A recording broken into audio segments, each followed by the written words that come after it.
What is up, everybody, and welcome to the weekend edition of the All-NBA Show, powered by FanDuel, America's #1 sportsbook. Get started with 150 in bonus bets if you win your first $5 bet at FanDuel.com/AllNBA.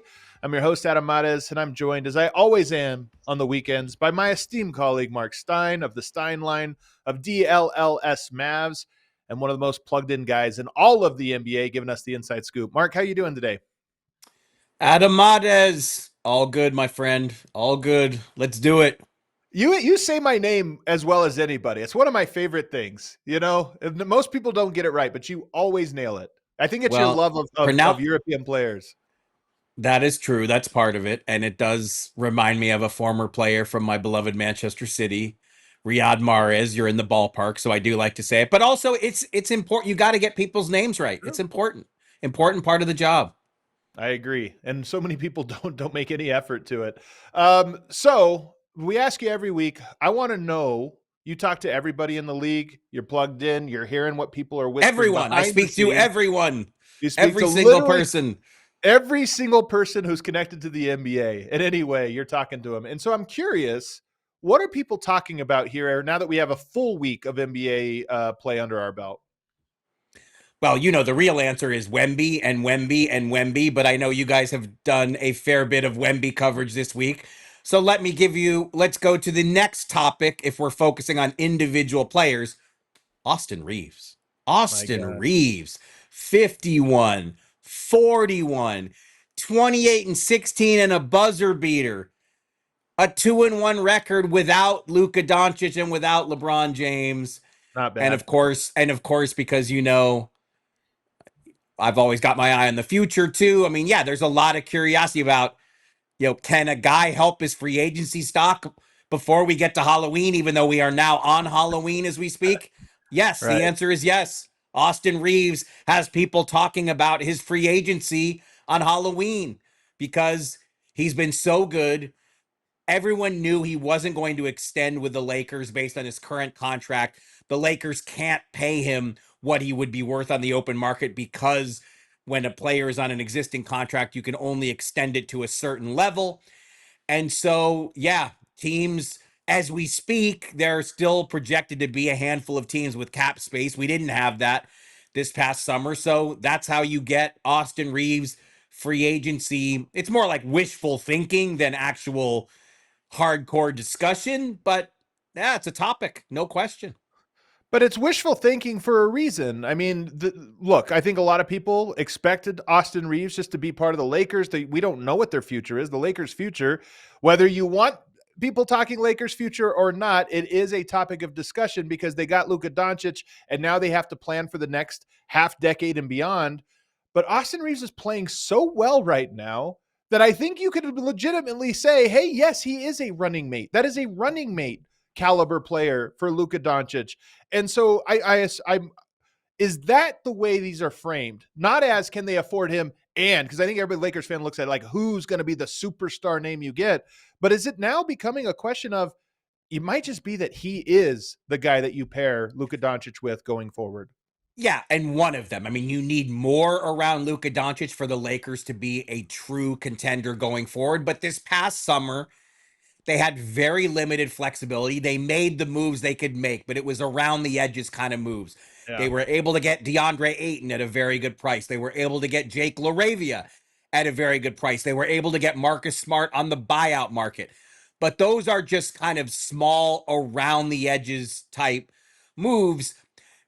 There was a lot of curiosity in Lakerland coming into the season. Can Austin Reaves, is he the right backcourt partner for Luka Doncic? And look, I'm going to guess Tim Legler will, you know, when you and Legs or you and Jason Timp look at this stuff, there will be questions about defensively, what kind of defensive pairing Luka Doncic and Austin Reaves can be in the backcourt.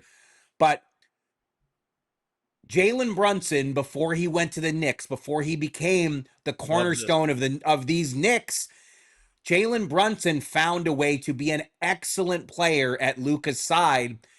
And Austin Reaves, the question will be, can he do the same thing? And he's already showed us in this early season. He looks great next to Luka. He looks great without Luka. You see the two of them, they're getting along so well. There truly is already a friendship blossoming there. And so the Lakers, obviously, they would love to see this continue. And there is no sense at this point that Austin Reaves is looking anywhere else. Going undrafted and becoming a Laker has been tremendous for Austin Reaves. So if we're trying to read the landscape, again, we are just at the end of October. Free agency is a long way away. We still have a whole season in front of us. But I think if we had Austin Reaves on this show and got candid answers from him about his future, I think he would say that he wants it to be in Lakerland. And so these early Why wouldn't you? signs, have been fantastic for him and the Lakers. What about other teams? Do you get the sense that there will be a lot of teams vying? That are there sharks in the water right now monitoring Oh that yeah, and no, thinking maybe the Lakers there can? definitely, monitoring, which is a fun, that's a word that makes some people laugh. But yeah, a lot of people are monitoring. Again, the question will be right now, there are teams projected to have cap space. But as we know, this is an era of everyone doing extensions, teams making trades, trading for guys before the February deadline to use their cap space before they even wait to free agency. So we're going to have to see when we get to July 30th how much cap space is actually out there. At this point, there does project to be a handful of teams with space, whereas last summer we had none. Last summer we had Brooklyn with space, and the Nets made it very clear that they weren't going to use it. And so that's why restricted free agency in particular dragged all the way to the end of the summer. As of now, it looks more promising. But yeah, Austin Reaves this is going to be a subject that we hear and we talk about all season long. But I would say the early signals more than suggest the Lakers want to keep Austin Reaves and Austin Reaves wants to be a Laker. That's where we are as we speak.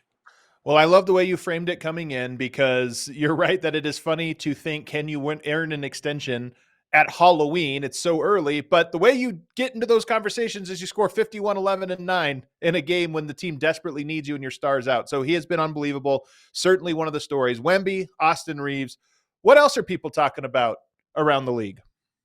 Well, I think this answer will actually please you because it's so early in the season that people are talking more pure basketball than maybe Ooh. what you would get out of me normally. Now, look, you have to also say the gambling scandal, what we know to this point and where it is going from here, that is obviously a major topic of conversation as well. But look, you're hearing a lot of discussion about teams pressing more. You're hearing a lot of discussion about the double big lineups that we're seeing around the league. You're hearing a lot of discussion about free throw rates and how, at this, again, we're not even through 2 weeks, but I think 27 free throws a game per team is the rough average, if I'm remembering this correctly. And it's usually more closer to 22.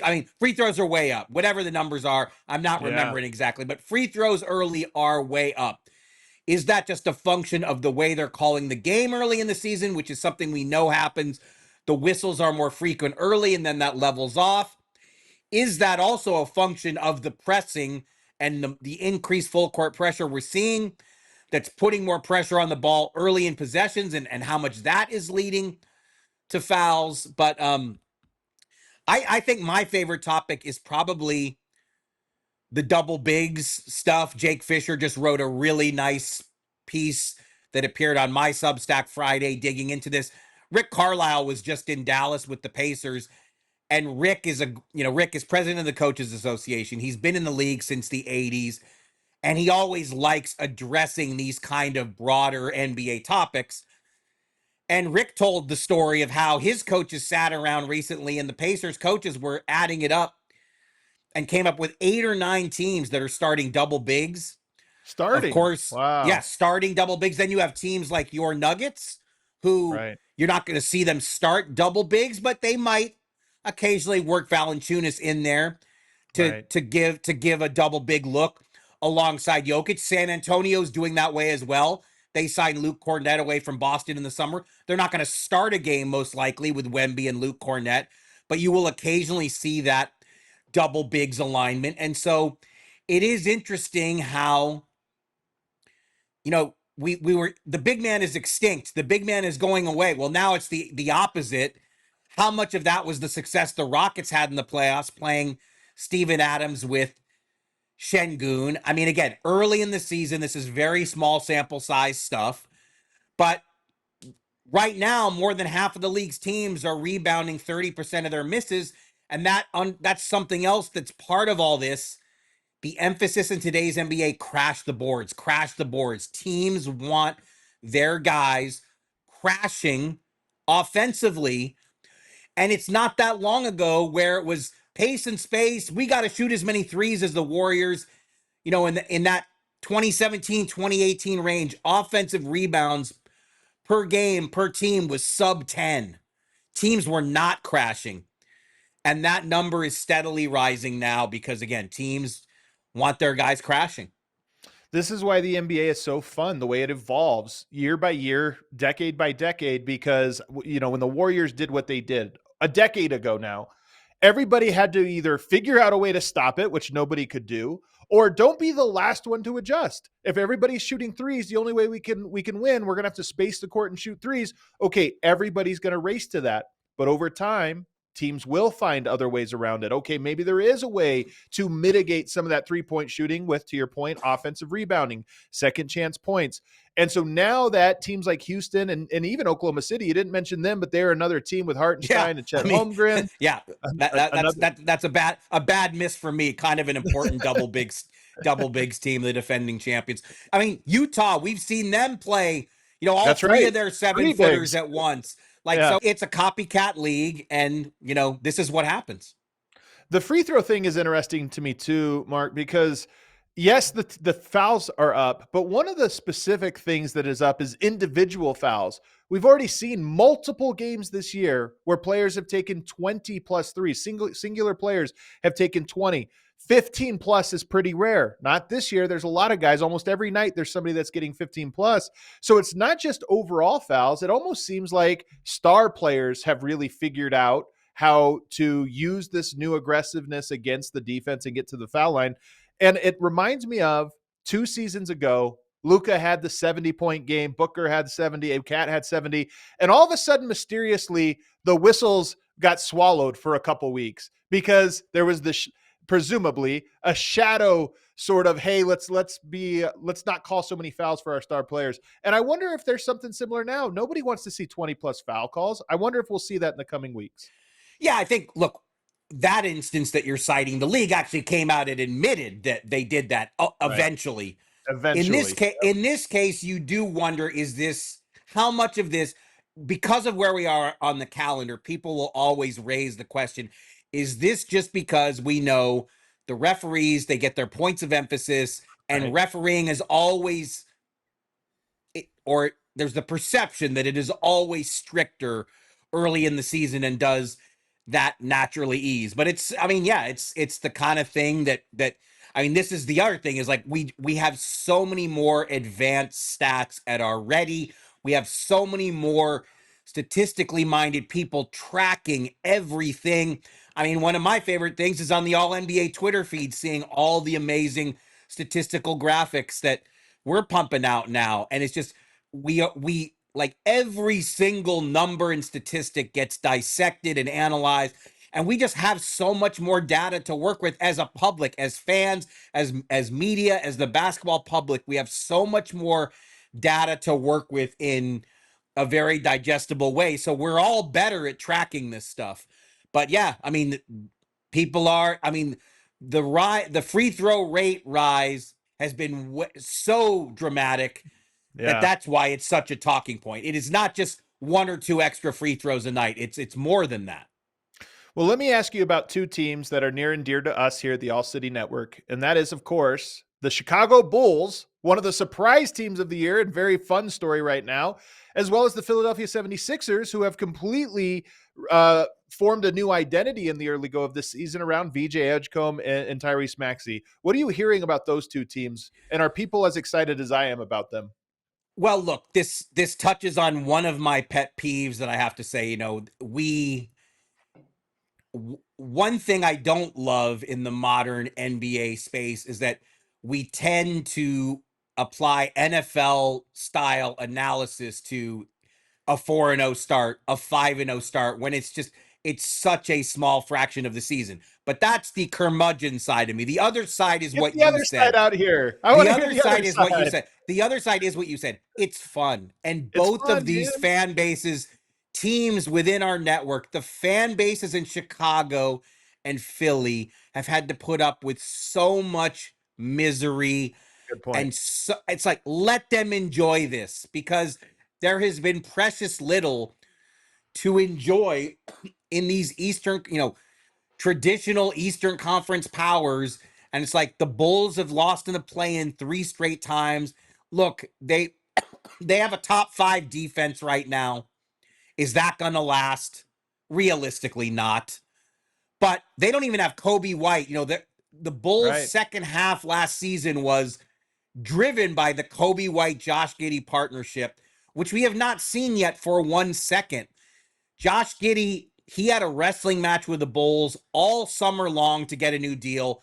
The Bulls actually got him on a team-friendly deal, a more team-friendly deal than player-friendly, $100 million over 4.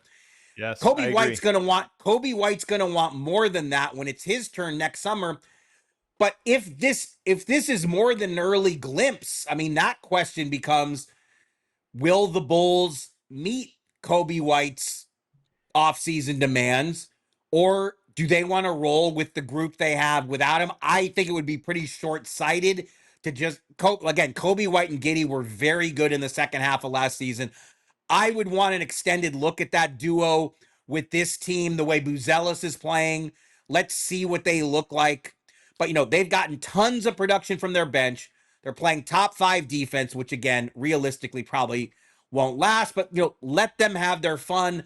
Let them enjoy the moment. The East is wide open outside of the top 2.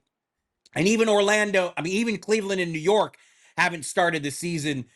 I mean, Cleveland's not going to match the 15-0 start we saw last season, and the Knicks have already had a stumble or two. So the East is completely wide open, and Chicago and Philly have been the first 2 teams to step into that void. And again, if we want to talk about having some fun, the Sixers fans last year, it was absolute sports torture for them to see Embiid and Maxey and Paul George play only 15 games together. No Paul George yet. Embiid on a minutes restriction and clearly working his way back slowly. They haven't had McCain yet either. He's now getting close That's to coming right. back, but he's been out. And it's like Maxey and Edgecombe playing small and fast and fun. And the Sixers are off to this great start. And again, their fans do not want to hear any curmudgeonly takes. They want to have, Get him they've out been of here. through it. They've been through it, and they want to, they really Yeah. want to enjoy this. Well, I will say, VJ Edgecombe, man. Again, if it's I'm gonna tweet I'm listening to you. Just keep going. I'm gonna tweet while we're I, talking. So you just keep going. this I'm is why he's the listening. best, man. He can I multitask. prom He's I always breaking promise you. news. VJ Edgecombe, though, 22 points a game. You said it's too early to make any proclamations, of course. But man, if you had a rookie of the year voting after 1 week, he would win it in a landslide. Mark, he's shooting 43% from the 3-point line, and he's taking 7 a game. For a rookie, I don't think people appreciate how hard that is to do on top of the volume scoring. He alone has, in my opinion, given a jolt of life to the 76ers fan base. Yeah, he has been fantastic, and that's been another. You asked me like what people are talking about. The rookie class Yeah, we've seen a few guys here have an impact, which is nice because everybody was like, Cooper Flag gonna run away with rookie of the year. Edgecombe has been very impactful in Philadelphia. Cedric Coward in Memphis has been very good. While Orlando is asking itself about, okay, we gave up a lot for Desmond Bane and this thing hasn't started so great. You know, among the draft package that Memphis was able to get back for Bane is a pick they used to select Cowherd, who's been uh, off to a good start. So Edgecombe, I mean, we saw it right from opening night. What he and Maxey did got everybody's attention. He's been super aggressive. And what I remember most is at the draft, there was all this talk about, Philly was adamant, like, we are keeping the number 3 pick. We want Edgecombe. And I think there was a lot of skepticism. I think people looked at it as like a negotiating ploy, but the whispers behind the scenes were all like, no, the Sixers, the number 3 pick is not up for grabs. Right. We're going to keep it. We're going to take this guy. And again, the way he and Maxey have combined. Now, I think you also have to say That's the other part. Edgecombe does benefit from the fact that he's got Maxey next to him. Cooper Flagg has been forced to play point guard because the Mavs really don't have a starting level point guard. And to this point, Dallas's approach has been our best lineup defensively doesn't employ a point guard. So Cooper Flagg is really a point forward who has been forced to start at point guard. And it's, he's not really a point guard. I think long-term Cooper Flagg is going to benefit from all this in a big way. But right now, it does make the start to his NBA career a little bit more complicated, whereas Edgecombe is able to play off Maxey, and as a twosome, they've done a lot of damage together. But he's been tremendous, and more importantly, he's been fearless. And you love to see that from a rookie.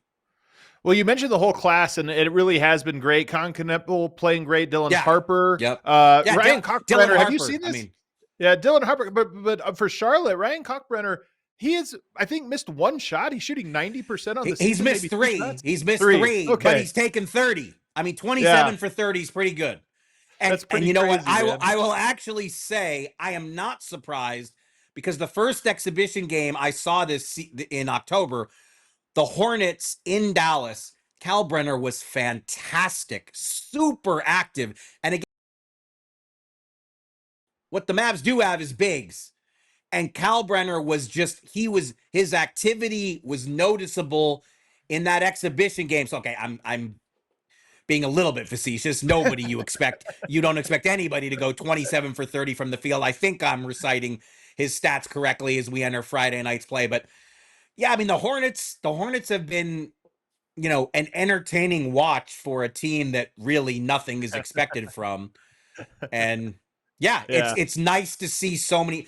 Dylan Harper has been tremendous. He's good. He came into the season injured, but he got healthy in time. So opening night, for me, I got Flagg versus Harper, and that was personally meaningful for me because Dylan Harper's father, Ron Harper, was on the very first team that I covered. The very first team I covered, the LA Clippers of 1993-94. I got on the NBA beat 10 days before the trade deadline. The Clippers made the most significant trade in franchise history to that point on deadline day. Danny Manning for Dominique Wilkins. And suddenly, little Marc Stein, as a way over his head kid, is covering Dominique Wilkins and Ron Harper, who, I spent the whole 80s soaking up everything these guys, because I know it's hard for this generation to understand, but like in the 80s, all of a sudden we have Sports Center, and all of a sudden we have Sports Tonight on CNN. And it's like all of a sudden we have highlights, and I can see Cavs Bucks on a Wednesday night and see, a Ron Harper dunk that never would have been available to me otherwise. So I have such fond memories of those times. So I ended up covering, the last several years of Ron's career, all 5 championships he ended up winning, both with the Lakers and the Bulls.